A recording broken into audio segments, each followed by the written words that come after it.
Maayong adlaw kanimo DJ Sam, ingon man sa imuhang mga viewers. Itago na lang ko sa pangalang Lina. Unta mabasa po ninimo ang akong istorya. Taga Bagumayan Sultan ko darat ko DJ Sam. Ug aron mapadali ang akong istorya, na ako'y live-in partner karon. Buwag na ko sa una na akong bana DJ Sam, ug naa na pud siya laing pamilya. Naami anak nga 16 years old na karon DJ Sam. Ug kami sa akong live-in karon, mag 10 years na pud mi nga nag-uban. Naapod mi anak nga 4 years old.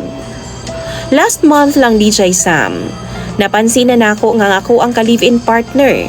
Murag na usab naman ang iyahang treatment sa akoa. Gikan sa pamatasan, sa tawag, sa text, sa cellphone, sa lambing sa akoa, wa na cute. Dako kaayo ang kabaguhan. Hangtod nga nasakpan na lang nako DJ Sam, nga duna gyud ay involved nga laing babae. Sakitan kay ko, kay palangga kayo nako siya DJ Sam.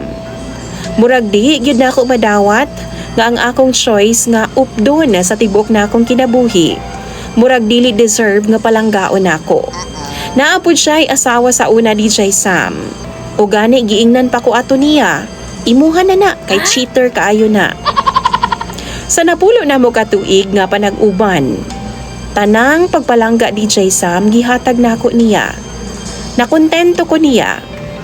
Pero sa usa ka iglap lang, nausab ang tanan. Sakitan kaayo ko. Grabe kasakit ang akong gibati.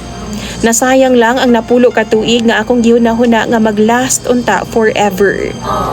Gusto naman gud kog maayong pagtamod DJ Sam. Respeto. Og di gyud ako ang tipo sa taong muhatag og another chance sa lain. Pero karon, murag daugon ko sa akong gugma niya. Tabangi daw ko ninyo bi, og di gyud nako masabtan man ang akong ginabati. Gusto nako nga putlo na ang tanan ug para sa bata na lang.